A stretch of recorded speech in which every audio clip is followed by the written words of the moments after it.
دو سوالوں کا جواب دینا چاہتا ہوں اگر سننا چاہیں گے. مجھے پورا یقین ہے کہ سارا مجمع میرے ساتھ ہے. تو آج بہت سے افراد یہ بڑے بڑے بل پیش کر رہے ہیں کہ کس کس کو علیہ السلام کہا جا سکتا ہے اور کن کن کو رضی اللہ لکھنا ضروری ہے. میں ٹھیک ہے، پاکستان کے آئین میں لکھا ہے، آرٹیکل 42 کے اندر لکھا ہوا ہے کہ جتنے بھی مکاتب فکر ہیں، جتنے ادیان و مذاہب ہیں نا، انہیں اپنے اپنے دین پہ عمل کرنے کی آزادی ہے. اپنے اپنے دین پہ،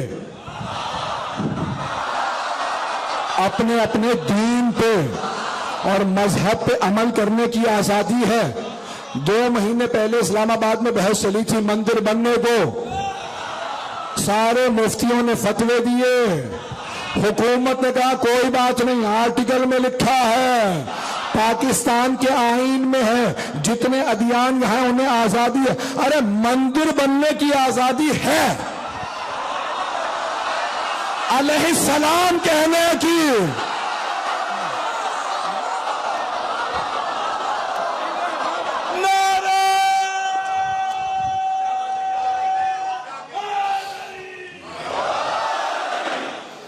میں مندر بننے کی مخالفت نہیں کر رہا ہوں، اپنی آزادی کی بات کر رہا ہوں.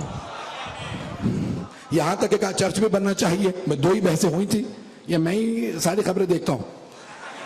تو کہا کہ مندر بھی بننا چاہیے، چرچ بھی بننا چاہیے. اور متحدہ عرب امارات کے اندر بھی مندر اور چرچ بنا. اور رسول اسلام کی سرزمین حجاز مقدس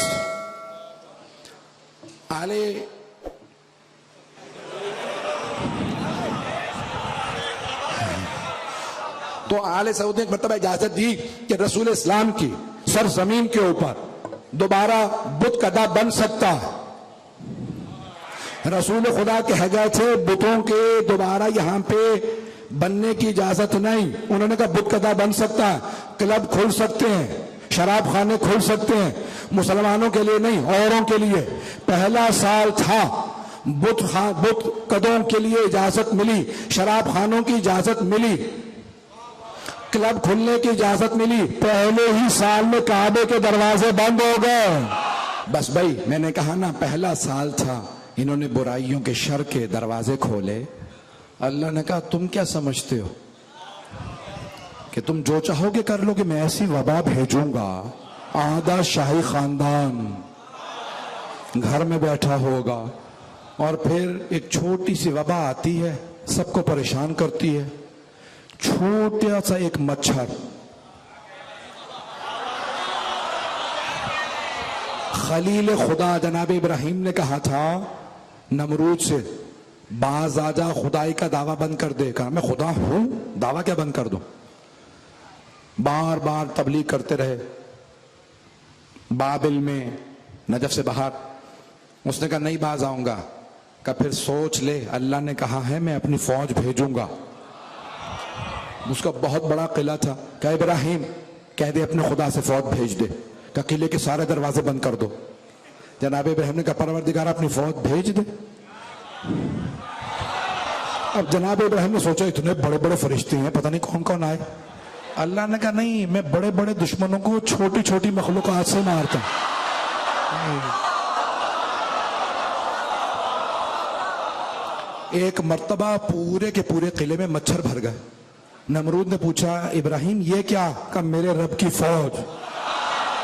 ایک چھوٹا سا مچھر نمرود کی ناک سے گھسا، دماغ تک گیا، تڑپ تڑپ کے مر گیا. اتنا بڑا نمرود، پتہ نہیں لوگ ہیں یا نہیں، ایک مچھر سے مر گیا. اتنا بڑا فرعون چھوٹی سی پانی کی موج نے مار دیا. اتنا بڑا ابو جہل،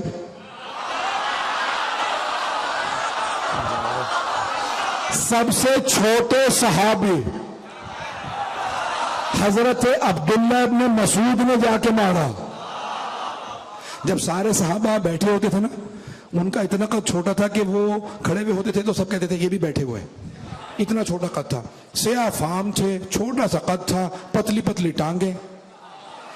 ایک مرتبہ جناب رسول خدا نے کہا یہ ابن مسعود پانی کے لیے میرا مشکیزہ لا دو. تو وہ بیچارے اچکنے لگے، ہاتھ نہیں پہنچ رہا تھا، پتلی پتلی ٹانگیں، عرب لمبا کرتا پہنتے ہیں تو پاؤں اٹھا رہے تھے تو حضرت عمر رضی اللہ عنہ نے کہا کہ یا رسول خدا کتنی پتلی پتلی ٹانگیں ہیں اس کی، مشکیزہ تک نہیں اٹھایا جا رہا. تو رسول اسلام صلی اللہ علیہ وسلم نے فرمایا کہا کہ یا عمر خبردار اس کی ٹانگوں کا مذاق نہ اڑانا، روز قیامت اس کی ایک ٹانگ تمہارے سارے اعمال سے افضل ہوگی. ہو چکا. تو عزیزان گرامی یہاں پہ ختم مرتبت نے جناب عبداللہ ابن مسعود سے کہا کہ نہیں ان کا رتبہ بڑا. جب ابو جہل گرا نا تو جناب عبداللہ ابن مسعود آگے بڑھے، بہت کمزور تھے، پتلی پتلی ٹانگیں. کس کے غلام تھے؟ ابو جہل ہی کے سابق غلام تھے، خرید کے آزاد کیا تھا رسول خدا نے.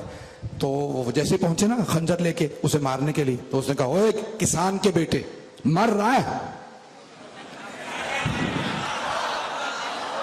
بڑے تن سے مکرو انداز سے کہا وہ کسان کے بیٹے، قریش کے سرداروں کو فتح ہوئی ہے یا عبداللہ کا یتیم جیتا؟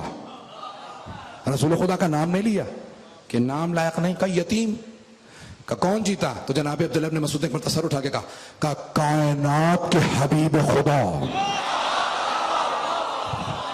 اللہ کے رسول رحمت للعالمین کو فتح ہوئی. کہا کاش پہلے مر گیا ہوتا یہ سننے سے پہلے. بتا تو کیا کرنے آیا؟ کہ تیرا سر قلم کرنے آیا. کہ پھر 3 باتوں کا لحاظ رکھنا، خول مت اتارنا، یہ بہت قیمتی ہے.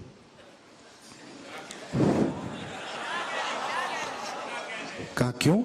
کہ میں جب سر رکھو گے نا تو لوگ کہیں گے یہ بڑا پیسے والا تھا، یہ خول بڑا مہنگا. دوسرے گلا نیچے سے کاٹنا. کہ کیوں؟ کہ لوگوں کو پتا چلے سردار تھا، گردن لمبی تھی. کہا تیسری بات خیال رکھنا، جب سر رکھو نا میرا وسط میں سر رکھنا. کہا کیوں؟ کہ سردار ہمیشہ بیچ میں ہوا کرتے ہیں، میرا سر بیچ میں رکھنا. تو جناب عبداللہ ابن مسعود نے کہا اے دشمن رسول، خول ابھی اتار رہا ہوں، گردن چھوٹی کاٹوں گا، کونے میں لے جا کے سر رکھوں گا تاکہ پتا چلے سب سے منحوس تو تھا. بس بھائی اب میں ایک جملہ کہوں گا جو میرے مزاج کا، اگر سننا چاہیں. اب یہاں پہ میں سوچتا تھا بھائی ابو جہل کو مولا علی مارتے، لیکن پھر مجھے سمجھ میں آیا اللہ نے سارے بڑے بڑے دشمنوں کو اپنے چھوٹے چھوٹے بندوں سے مروایا تاکہ ابو جہل جہنم میں بھی ناز نہ کر سکے مجھے علی نے مارا.